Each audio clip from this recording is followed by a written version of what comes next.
পশ্চিম তীরে বসতি স্থাপন ও অবাধ নিয়ন্ত্রণের অধিকার পেল ইসরায়েল। ফিলিস্তিনের দখলকৃত পশ্চিম তীরের উপর নিয়ন্ত্রণ জোরদার করতে নতুন একটি আইন অনুমোদন করেছে ইসরায়েলি মন্ত্রিসভা।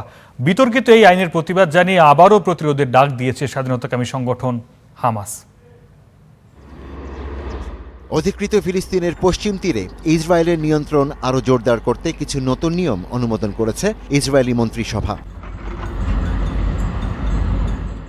এখন থেকে পশ্চিম তীরে ইসরায়েলি বসতি স্থাপনকারীদের জন্য জমি কেনা সহজ হবে। এর মধ্য দিয়ে এই এলাকায় জমি কেনার ক্ষেত্রে ইসরায়েলিদের আইনি বাধা দূর হলো।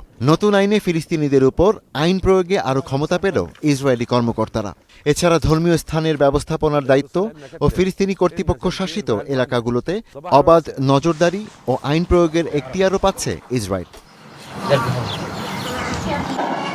যুদ্ধবিরতির চুক্তির দ্বিতীয় দফা বাস্তবায়নের আগে ইসরায়েলের এই সিদ্ধান্তের তীব্র নিন্দা জানিয়ে এটিকে অবৈধ বসতি স্থাপনের প্রচেষ্টা হিসেবেই দেখছে ফিলিস্তিনি কর্তৃপক্ষ।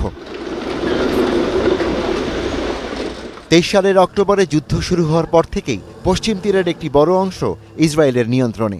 এই আইনে সেই দখলদারিত্ব পাকাপোক্ত হলো বলে ধারণা করা হচ্ছে।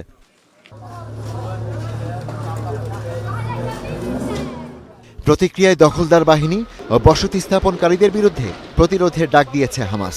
দোহায় অনুষ্ঠিত এক সম্মেলনে হামাসের প্রবাসী দপ্তরের প্রধান খালেদ মেশাল এই মন্তব্য করেন। ইসরায়েল ও যুক্তরাষ্ট্রের অস্ত্র সম্ভার ত্যাগ করার আহ্বান সত্ত্বেও অস্ত্র ছাড়বে না হামাস।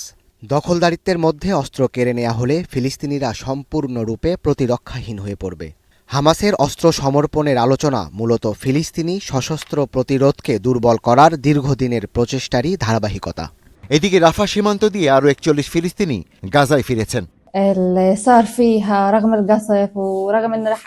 আমি চিকিৎসার জন্য গাজা ছেড়ে মিশরে গিয়েছিলাম।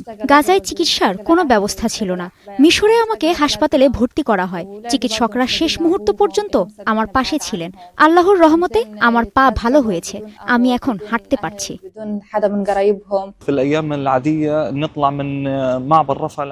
আমি খুশি, সত্যিই খুব খুশি। অনেকেই আমাকে সতর্ক করেছিল গাজায় ফিরো না, গাজা ধ্বংস হয়ে গেছে, সেখানে জীবন কঠিন, কোনো জীবন নেই, খাবার নেই, পানি নেই, বিদ্যুৎ নেই।